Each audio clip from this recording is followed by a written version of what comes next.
to Good Day to Change Lives.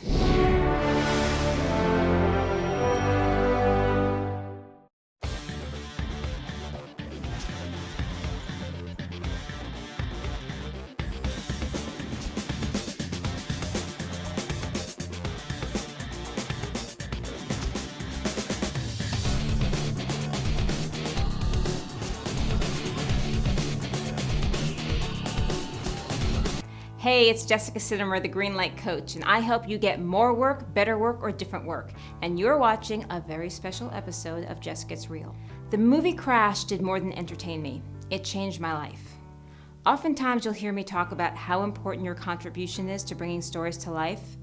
Many people hear me say it, but don't truly believe that what they work on has an impact other than on their bank account or resume. Well, the movie Crash changed me as a person, and I want to share that story with you, so you'll see that people like me are affected by the projects you work on. Now, you may be thinking to yourself, well, that was an Oscar-winning film, so of course it had an impact. But it was two scenes, and probably not ones you'd think. Early on in the film, Alexis Rhee has a small crash with Jennifer Esposito while in traffic. The two get out of their cars and an argument ensues. Not my fault. It's her fault. She did this. My fault. As someone who got very caught up in road rage in LA, I mean, seriously, people, use your signals. I got really aggravated at the irrational and rude behavior of Alexis's character, Kim. So aggravated that it preoccupied my thoughts throughout the rest of the movie. I couldn't let go of what was that woman's problem? She hit her, and she was being such a... I tried to concentrate on the film, but my car had been hit 3 times in 3 years, and each time I was stopped. Once at a crosswalk for a pedestrian, once at the red light where myself and the woman who'd hit me had been sitting there for 20 seconds. She got out of her car and said, "Sorry, there must be something wrong with my brake." And I said, "Yes, it's the other pedal." And the 3rd time, while stopped in a parking lot, a guy just pulled out of his spot into the side of my car, got out with a wine bottle and said, "Oops, guess I should have stopped after the first bottle." So this scene was nagging at me. And maybe it's because I was attaching all of my baggage to this one scene that made the scene at the end of the movie have such a life-changing effect on me.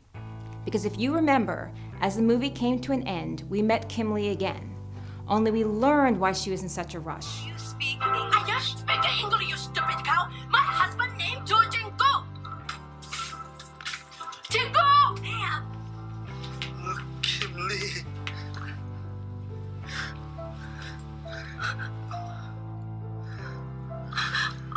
I thought you were dead. I called every hospital. It's okay. I'm okay. Thank you for finding me.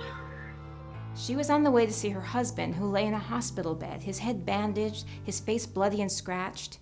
You see, what I did not know in that first scene was that someone she loved was badly hurt, possibly dying. She was in a rush. She was rude to a police officer whose car she hit, but her husband was dying. And what matters more than that? Now when people cut me off or are rude to me or just acting irrationally emotional for a given conversation we're in, I no longer make it about me. I no longer take it personally. Instead, in my mind, I wish them well, that they are safe and healthy, and that those they love are safe and healthy. As I said, this changed my life and reduced my driving stress astronomically. It changed how I react to people in general. Just recently, I had a woman rudely cut in front of me at a grocery store. The checkout guy was about to say something, but I shook my head no, letting him know it was fine. When it was my turn, he said, "That woman was so rude." And I replied, "That woman could have just found out she or someone she loves has cancer.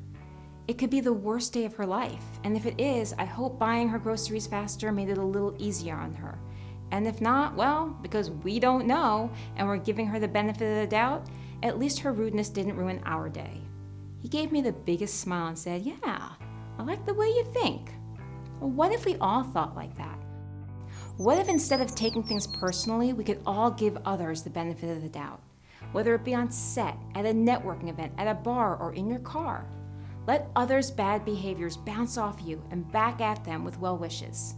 Now I want to hear from you. Tell me how you deal with difficult people in the comments below. Did you enjoy this video? If so, subscribe to this channel and share it with your friends. And if you want even more insights and to keep up with where and when I'm going to be speaking, go over to thegreenlightcoach.com and sign up for my newsletter. And remember, You are a piece of the puzzle that makes entertainment, and entertainment moves the world, so the world needs you. So the world needs you. The world needs you.